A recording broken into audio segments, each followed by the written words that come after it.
stepped into the living room, and an uneasy whisper of silence followed her. The corners of the old room were nearly swallowed in shadow. The few lamps on cast a yellowed light that stretched across the wooden floorboards. As she flicked on the table lamp beside the couch, a thin sliver of light crept out, pushing away the darkness only a little. The wallpaper was cracked and peeling, faded floral patterns swirling over damp walls. On the heavy oak mantel above the fireplace stood a collection of family pictures in tarnished frames, stern-faced ancestors with eyes that seemed to follow her. The grand clock on the mantel ticked solemnly, each second echoing like a heartbeat. Normally it comforted her, a familiar sign of life in the house, but tonight it sounded too loud, too certain, as if marking each second of solitude. She hesitated before sitting on the sofa, the leather seat cold under her. To steady herself, she decided to try something mundane. She crossed the room and switched on the old tube television against the wall. A crackle of static lit up the screen. Then a vintage black and white movie flickered to life. Detective figures chased shadows on the cracked screen. The murmur of the TV filled the quiet, and for a moment, Clara felt a hint of warmth. When a flash of lightning outside lit the living room even brighter, she glimpsed her own pale face in the glass of the TV, eyes wide with reflection. The thunder that followed rattled the windows, but inside she tried to laugh. "It's just a movie," she whispered to herself, but her voice trembled. She smoothed her skirt and hugged herself, imagining it was an afternoon like any other. The TV was an old friend now, giving her something to look at instead of the dark corners. Alone in her parents' house for the first time in her life, Clara realized how strange it felt. It had been her refuge all her life, a place of safety. Now every glance around the room seemed to betray her. On the low coffee table sat an open book she had been pretending to read. The lamp's light danced shadows on the ceiling. Outside, the rain began to fall in earnest against the windows, the house creaking in response as the wind picked up. The din of the storm outside only made the house feel more ominous, its own sounds swallowed by howling wind. Clara told herself that it was normal, that old houses groaned. Her parents had been called away for the night on sudden business, a late-night flight they couldn't miss. They had kissed her goodbye just an hour ago and reassured her, but as the house grew darker, a knot of fear settled in her stomach. She crossed her legs on the sofa and stared at the fireplace empty of flame. Suddenly, the living room lamp flickered low, as if struggling. In the silence, Clara imagined she heard the tick of the clock slow. It felt unnatural. She clenched her fists around the hem of her sweater, feeling the fine quilted pattern dig into her palms. "Just an old house," she murmured, though her voice quavered. Her mother used to say houses have souls. Tonight this one felt alive, breathing softly in its dusty corners, waiting. Clara took a deep breath and decided to make tea to calm herself. She pushed herself up and walked into the dark kitchen. The tile floor was cold under bare feet. In the kitchen, the kettle was still half full and had been left warm. She must have set it on the stove earlier without turning the flame off. She quickly rinsed out her mug, turned on the burner under the kettle. The soft click of the igniter startled her in the quiet room. The stovetop hum was a small comfort. She set the kettle on low and let the water heat. Steam began to rise, and the whistle clicked a warning that it was almost boiling. Outside, lightning illuminated the kitchen for a split second. Clara saw her reflection in the refrigerator door, wide, frightened eyes staring back. She forced a smile, shook her head. The kettle shrieked and boiled over. She cursed softly and reached to turn it off, then poured the scalding water into her favorite mug. She wrapped her hands around it, drawing warmth. The kitchen was normal, save for the storm outside. It smelled of metal and old wood, of lavender from the cleaning powder she'd spilled the other day. The trickle of the faucet as she rinsed the teapot on the sink made her jump. Her own breathing suddenly sounded loud. Clara closed her eyes and willed herself calm. Houses creak, trees scrape walls. It was all normal. She let out her breath. Clara returned to the living room with the mug in hand. The movie on TV was gone. replaced by static noise. She slapped the side of the set, and it sputtered back to life. The detective on screen was walking down a hallway eerily similar to this one. She forced herself to listen to the dialogue, but her mind wandered. The ticking clock on the mantel chimed once, then again. It was already after 9. She sipped the strong, bitter tea. It warmed her throat. It felt strange being in the house at night, truly alone. She thought about her parents, always so distant tonight. The phone on the hall table suddenly buzzed with a message. Clara jumped and set down her mug. It was her mother's number flashing with a text. "Love you. See you tomorrow." A warmth spread through her chest at those words. Everything was okay, she thought. The phone's battery icon blinked 2%. She quickly slid the phone shut and tucked it in her pocket. At least it could serve as a flashlight if needed. Outside, the rain intensified. The soft humming of water on old siding was oddly soothing. Clara walked back to the sofa and glanced at the bookshelf on the far wall. One shelf held some of her childhood books, mostly fairy tales with happy endings, just what she needed right now. A gentle lullaby began playing on the old clock radio for a moment before clicking off, perhaps responding to the static in the air. She smiled at that silly coincidence. Maybe it was time to try sleeping. She decided to check upstairs one more time before bed, to reassure herself the house really was empty. Clara stood up and walked to the base of the stairs. The old wooden steps creaked under her weight. She looked back at the living room. The lamplight was steady now, the clock ticking calmly. She clicked off the TV and headed toward the hallway. On the wall hung family portraits. Grandparents, her as a child, friends from a picture. Each face looked so content it was unsettling. It felt like they were waiting. She climbed the stairs to her bedroom. In the nightlight glow, the hallway was a stretch of silhouettes. Clara reached her door and creaked it open. Her bedroom was just as she left it. Stuffed animals piled by the mirror, books on the desk, laundry basket on the chair. She turned on the lamp. The clock on the nightstand read 9:15. Too early to sleep. Lying down, Clara hugged the quilt to her chin. She listened to the rain pattering on the window. For a while, she thought about calling a friend. Marisol always kept her company late at night, but her phone was off. She imagined herself typing out a message, but with no battery, the screen would stay dark. She closed her eyes and repeated, "Houses make noise, houses make noise," until her heart rate slowed. The gentle creaks of the house became part of her breath. After a while, Clara felt some of the tension ebb. Maybe she was being foolish. Big girls could stay home alone, even in thunder. She drifted toward sleep, dreams of warm afternoons and laughing with her family. But a faint sound stirred her. No, it was real. From downstairs came a soft scrape, like fabric dragging on wood. Clara's eyes snapped open. Lying flat on her back, she strained to listen. Another scrape, closer, came from the attic above. The hair on her arms prickled. She flicked on her bedside lamp, squinting into the darkness. The sound had stopped. The room was still, except for her quick breathing. Clara told herself firmly, "It's nothing. Get up and check." She slipped on socks and grabbed a small flashlight from the drawer. The sound again.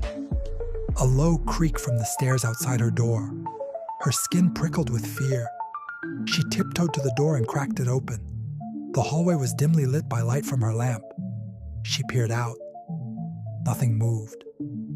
Still, slowly, Clara crept toward the stairs. Each step down the hall echoed. At the top of the stairs was a crackle of something coming down, as if heavy cloth was being dragged step by step. Her heartbeat thundered as she flipped the hallway light on, only to reveal empty steps. A slim crack of light from below showed that the living room lamp and the TV were off.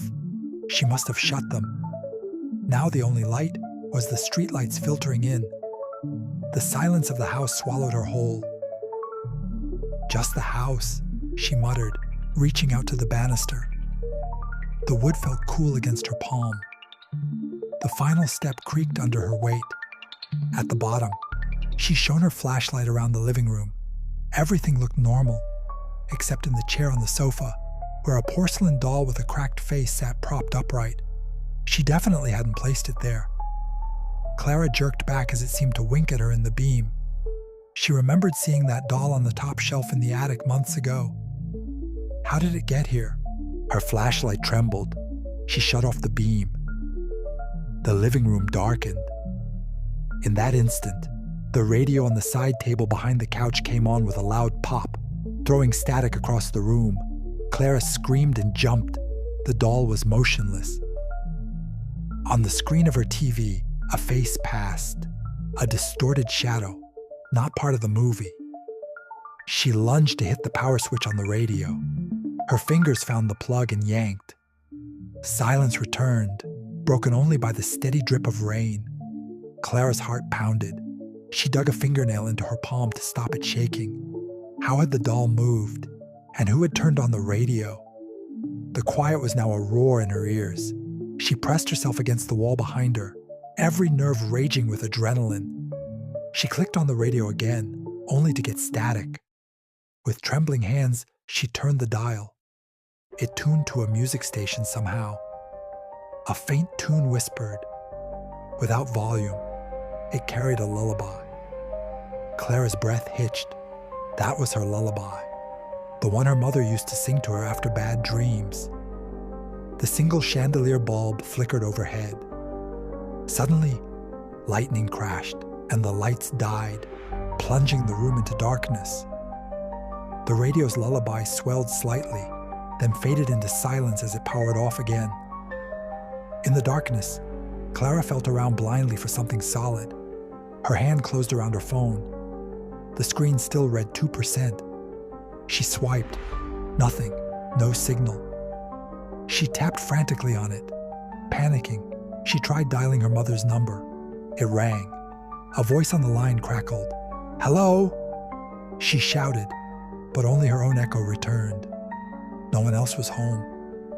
The phone gave up and clicked back to dial tone. Clearing her throat, Clara turned toward the front door. Maybe someone could hear her if she opened it. The old wood felt warm under her fingers. She yanked at the chain lock. It gave with a click. Her breath caught. She always kept the chain on. The doorknob turned easily. She flung the door wide. A blast of wind and cold rain roared in. There on the doorstep stood the same porcelain doll, now beside a boot. Clara shrieked and slammed the door shut. Whatever presence she felt in the house was playful or malevolent. Her parents still had not seen this doll in years. She tried all the windows. Everyone was tightly shut. The rain pounded outside, but she could not open any escape. Power flickered back on in the living room. She backed into the sofa corner, eyes darting everywhere. "Stay there," she whispered at the empty chair. "I don't want to see you again." The silence settled again. She decided to give it one more attempt to light the path. She retrieved a candle and a lighter from the mantel. With shaking hands, she struck a flame. The candle sputtered to life, revealing every corner in amber light. The room looked the same, except on the far wall, one of the portraits of her grandparents was now hanging upside down. The image of her grandmother floated strangely at the top. Clara dove over and righted it. In the mirror by the fireplace, she saw movement behind her. Spinning around, she saw only her own reflection in trembling candlelight. But when she looked back at the mirror, her reflection's eyes were black for a split second, and then normal again. Her breath turned shallow. She sank to the floor, crying softly, hugging herself. This was impossible. There had to be a rational explanation.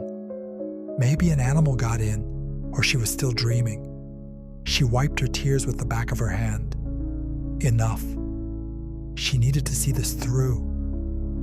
She got to her feet and with gritted teeth went back upstairs to her bedroom. The candle's light danced on the staircase. She wanted to barricade all exits, but knew it was futile. Instead, she found her bedroom door shut, Somehow the deadbolt slid into place on its own. Now it was locked from inside. She had never done that. Minutes passed. The candle flickered and nearly died out in the living room. Lightning lit the sky, and Clara dashed downstairs in her nightdress, grabbing another candle from the dining table. She lit it and placed it in the foyer. Then she locked the front door chain once more. A quiet determination took hold. Alone or not, she would stay awake. But the house had its own plan. She tiptoed back to the couch in the living room and wrapped herself in an old quilt she found. The radio stayed off. The teacup lay untouched on the coffee table. Clara's hands gripped a matchbook for comfort. Outside, the storm raged. Every few minutes, lightning revealed the empty house in flashes of white. As morning light began to soften the gloom, Clara realized she hadn't moved all night. Her cup of cold tea on the table still had steam ghosts rising. A few hours before dawn, she had curled up by the fireplace, convinced that sleep was safer than wakefulness. But even in sleep, nightmares had visited.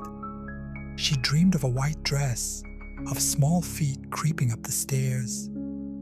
Finally, unable to stay awake, Clara had fallen asleep with the quilt under her chin and the candle guttering out beside her. Clara's eyes fluttered open. The living room was still pitch black, except for the sliver of dawn through the rain-blurred window. It felt very quiet. She was still on the sofa, clutching the quilt. Her breath caught as she realized the storm had passed. The clock read 6:50 a.m. How long had she slept? She blinked and sat up. The television was on a movie channel, quiet and static-free. The radio was off. Strangely, the doll was not on the coffee table. She took a careful breath. Maybe it had all been a dream. Then, on the floor by the television, she saw it. A little porcelain doll, missing an eye, lying face down where the candle's wax had dripped. Its old lace dress was tattered. She had not brought that down from the attic, and it certainly hadn't been on the table last night. Clara's skin crawled. The hush of the morning was heavy. The door was still chained. The windows still locked. There was no sign of an intruder except the doll. She tiptoed around the doll to stand. The room looked untouched otherwise. On the wall, now right side up, was the portrait of her grandmother, who always seemed to be scolding her from the canvas. Clara stared at the painting. Was that a faint smile on Grandma's lips? Or just a trick of the morning light? The thought made Clara shiver. She decided to check every possible space that could hide someone. She opened the closet. Empty. She checked behind curtains, under tables. No one. The pain in her leg from sitting too long reminded her she really needed to move. Something was definitely off, but if it was just house quirks, she had survived. She opened the front door chain. The hallway was still empty and quiet. She stepped outside onto the porch deck. The morning air was cool and smelled like washed asphalt. The rain had left puddles along the street. The street was deserted. No help here.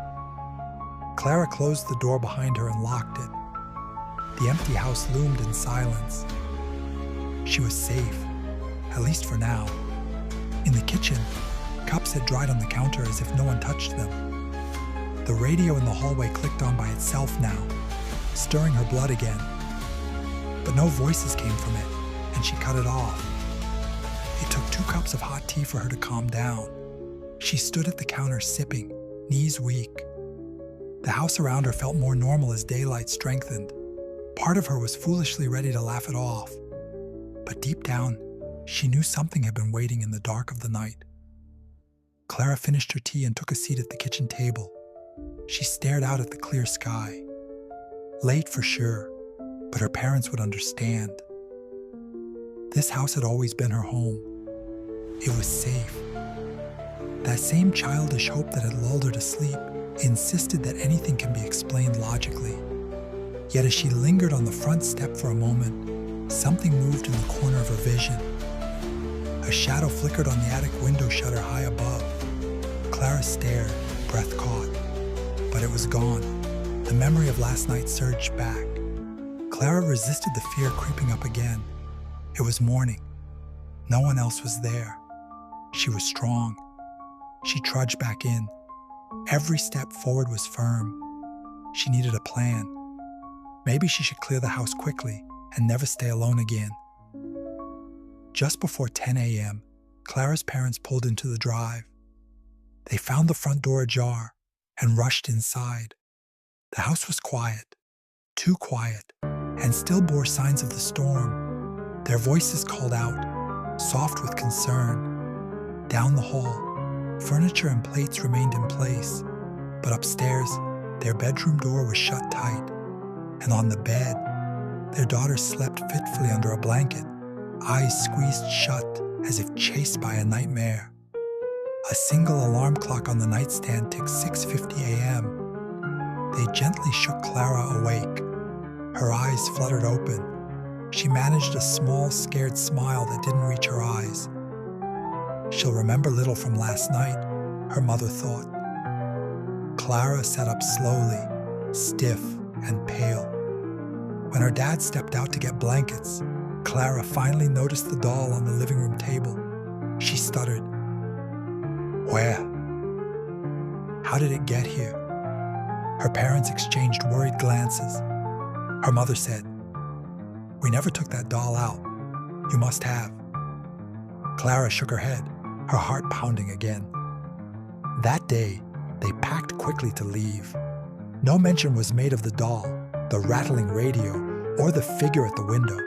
Clara simply said she'd been frightened, and they hurried to put as much distance from the house as possible. Before leaving, they locked the attic door and hung a warning on it. Do not disturb. For years to come, the house stood empty on the hill, but those who passed by after dark swore they heard a soft lullaby if they listened closely. And on very, very quiet nights, the single word scratched into the attic floorboards remained clear as ever. S-T-A-Y.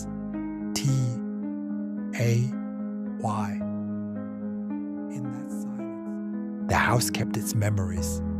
And perhaps, somewhere just beyond the window, a little girl with dark hair smiled, finally knowing she was not alone.